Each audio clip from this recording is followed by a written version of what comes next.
Content freshness, आपको पता है लोग प्रैक्टिस करते हैं कि कंटेंट आउटडेटेड हो जाता है, फ्रेश करें। इसकी क्या क्रेडिबिलिटी रह गई है आफ्टर एआई ओवरव्यू, या क्या आपको लगता है कि कंटेंट फ्रेश करना चाहिए बार बार वेबसाइट का? कंटेंट फ्रेश में मेरे पास एक आइडिया मेरे ज़हन में आ रहा है जो लोग यूज करते हैं, फॉर एग्जांपल यूट्यूब में भी या ब्लॉग्स में भी, कि जो उन्होंने फॉर एग्जांपल एक कंटेंट लिखा है best digital marketing agencies in 2024, उसी को उन्होंने कर दिया अभी 2025। ठीक है, अब जब ये सर्च इंजन है या एआई जो चैटबॉट है इनका, वो जब वो सर्च करता है गूगल पे ऊपर जाकर, जब उसने 2025 रीड करना है तो उसने उठा के ले आना है,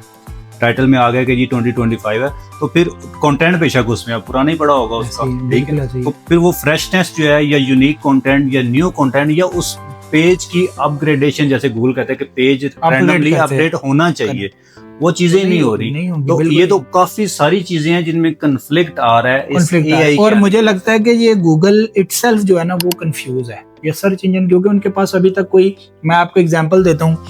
कभी गूगल आपको कह रहा है एआई कंटेंट एक्सेप्ट करें, कभी वो कह रहा है जी एआई कंटेंट पे हमारी प्रॉपर एक अपडेट आ गई है, वो खुद ही शायद कंफ्यूज है। हमने भी कुछ अर्सा पहले विटनेस किया कि ये इमेजेस लगाई हैं तो हमारी वेबसाइट्स की परफॉर्मेंस गिर गई है, और हम रिप्लेस किया तो वो रिवर्ट बैक कर गई है। इसका मतलब है गूगल इटसेल्फ एआई को उस तरह प्रमोट नहीं कर रहा, वो अभी भी आपको यही कह रहा है कि हेल्पफुल कंटेंट, लेकिन वो हेल्पफुल कंटेंट किस तरह है? क्या इंसानी माइंड, इंसानी दिमाग इतना पावरफुल आपको लगता है अब है कि एआई से बेटर कंटेंट लिख सके? देखिए, ये तो ऑब्वियसली जब हम एआई से कंटेंट लेते हैं तो वो ऑलरेडी पूरे इंटरनेट को रिसर्च करके वो सारा, तो वो एक बंदे की कैपेसिटी डेफिनेटली ऊपर की चीजें हैं वो, बिल्कुल। तो वो हेल्पफुल कंटेंट, फिर अगर इंसान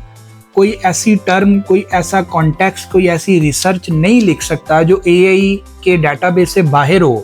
तो फिर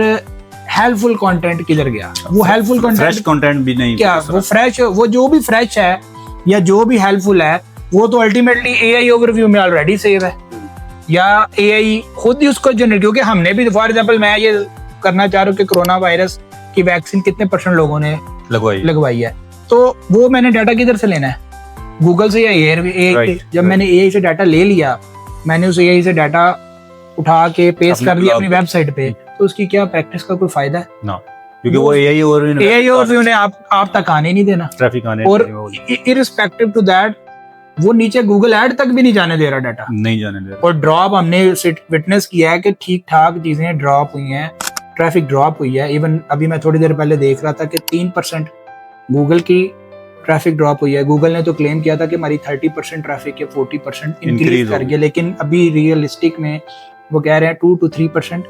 डिक्रीज हुई है, और बिंग की 4% इंक्रीज हुई है, क्योंकि एआई डाटा फेच कर रहे हैं। तो लोग कहीं ना कहीं वो बिंग पे किसी न किसी तरीके, यानी चलें इसमें हम इन केस ये कहते हैं कि बिंग की क्रेडिबिलिटी बढ़ गई है। चलें यहाँ पे एक हम क्वेश्चन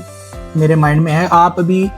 क्या रिकमेंड करते हैं डिजिटल मार्केटर्स को या उन वेबसाइट ओनर्स को जिनकी ट्रैफिक डिक्रीज हो गई है एआई आने की वजह से? क्या वो करें ऐसा कि वो एआई ओवरव्यू,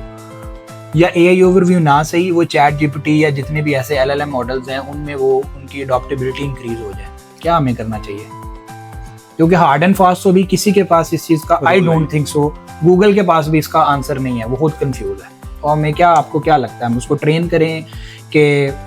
क्रेडिबिलिटी इंक्रीज करें, कि कोई हैक लगाएं, कि क्या करें, या उसको बस नॉर्मल एसईओ प्रैक्टिस पे करते रहे, लेट एआई डिसाइड? देखें, इसमें तो फिर हमें ऑप्टिमाइज करना पड़ेगा एआई को। फॉर एग्जांपल हम सर्च करते हैं कोई भी टर्म, हम देखते हैं एआई डेटा कहाँ से फैच कर रहा है, अगर वो बिंग से ले रहा है, या हमारे वो कंसोल से ले रहा है, या वो गूगल से ले रहा है, या किसी सोशल मीडिया प्लेटफॉर्म से ले रहा है, हमें तो फिर उन चीज़ों को ऑप्टिमाइज करना पड़ेगा। फॉर एग्जाम्पल, पहले हम सिर्फ गूगल सर्च इंजन को ही ऑप्टिमाइज करते थे, इसी को कंसीडर कर रहे थे, अभी हमें बिंग को भी करना पड़ेगा, अभी कोरा को भी करना पड़ेगा, अभी पिंटरेस्ट को भी करना पड़ेगा, अभी जब हम रेडिट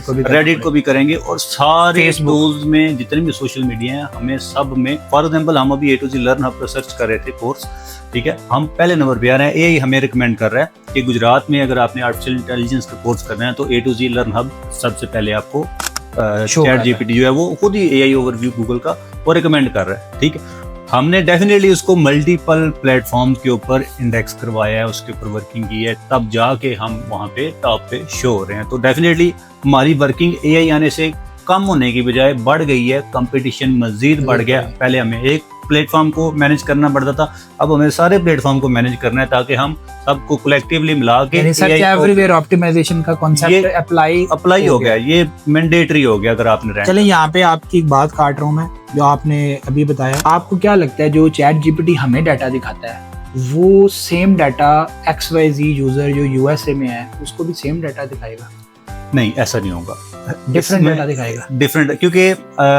चैट जीपीटी बकौल उसके वो खुद कहता है कि मैं डेटाबेस स्टोर नहीं करता, मेमोरी अपडेट मैं रिमूव कर देता हूँ। ठीक है, फॉर एग्जांपल आपने चैट जीपीटी कोई इमेज कोई चीज बनवाई है तो वो 10, 15, 20 मिनट उस टाइम के बाद वो ऑटोमेटिकली वहां से डाउनलोडेबल नहीं रहेगी, वो आपको रीजनरेट ही करवानी पड़ेगी। तो कभी भी मेरा ये एक्सपीरियंस है कि चैट जीपीटी या AI ओवरव्यू नहीं, चैट जीपीटी के अंदर जाकर जब आप चैट करते हैं, उससे कुछ पूछते हैं, तो वो आपकी प्रीवियस चैट को ही यूटिलाइज करता है, आपकी प्रीवियस हिस्ट्री चैट को या हमारे जो साइन इन ब्राउजर्स को है उनका भी डाटा कुछ फेच कर रहा है गूगल से कि ये भी? आई डोंट थिंक सो, वो नहीं कर रहा होगा, वो वहां से डाटा नहीं फेच कर रहा। वो हमारा रिजल्ट्स हमारे ओवर द टाइम जो हमने डिस्कशंस की हैं उस पे देखें, जब आप बात करेंगे ना चैट जीपीटी की, सिर्फ चैट जीपीटी की, तो डिफरेंट सिनेरियो होगा। जब आप कहेंगे मेटा एआई में क्या आ रहा है रिजल्ट, तो वो डिफरेंट सिनेरियो, मतलब बैक एंड हर एक का डिफरेंट ही है, डिफरेंट है। मेटा एआई के पास ऑलमोस्ट फुल एक्सेस है हमारी डिवाइसेस की, हमारे ऑल सोशल मीडिया प्लेटफॉर्म की, गैलरी की। हम इवन अपने पिज्जा खा के फोटो खींच के अपने फोन में, एआई के पास उसकी भी एक्सेस है कि भाई ये पिज्जा खा रहे। तो वो मेटा एआई डिफरेंट डेटाबेस के साथ चल रही है, चैट जीपीटी डिफरेंट के साथ है, जेमिनी का टोटली डिफरेंट सिनेरियो है। तो ये तो डिपेंड करेगा डिफरेंट